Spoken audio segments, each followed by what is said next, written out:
ఈరోజు పెసరకట్టు చేస్తున్నాము. ఫస్ట్ పెసరపప్పుని వేసి వేయించుకోవాలి. డ్రై రోస్ట్ కంప్లీట్గా రోస్ట్ అయిపోవాలి. రోస్ట్ అయిపోయిన తర్వాత మళ్ళీ ఇప్పుడు కడుక్కుని తర్వాత నెక్స్ట్ ప్రాసెస్ చేయాలి. ఇప్పుడు కడిగేసుకుని వాటర్ వేసుకుని అందులో ఉల్లిపాయలు పచ్చిమిరపకాయలు యాడ్ చేసుకోవాలి.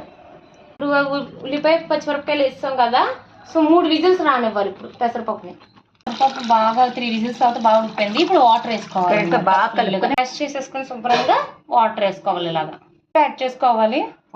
ఓన్లీ పసుపు సాల్ట్ వేసుకోవాలి అంతే, ముద్దపప్పు లాగా మరగనివ్వాలి. లోపల పోపు ప్రిపేర్ చేసుకుందాం. బాగా వేడెక్కిన తర్వాత ఆవాలు, జీలకర్ర, ఎండుమిర్చి, ఉల్లిపాయలు యాడ్ చేసుకోవాలి. అల్లం తురుము కూడా వేసుకోవాలి కంపల్సరీ. అది ఇందులో కరివేపాకు కూడా యాడ్ చేసుకోవాలి. ఇప్పుడు ఆ పెసరపప్పుది పోపులోకి యాడ్ చేసుకోవాలి. స్టవ్ ఆన్ చేసుకుని పెట్టుకోవాలి, ఎందుకంటే అల్లం అన్నీ వేసాం కదా, అది రుచి అంతా దిగాలి పప్పులోకి. ఒక 10 నిమిషాలు బాగా మరగనివ్వాలి. బాగా మరిగిన తర్వాత ఇంకా స్టవ్ ఆఫ్ చేసేసుకోవాలి. పెసరకట్టు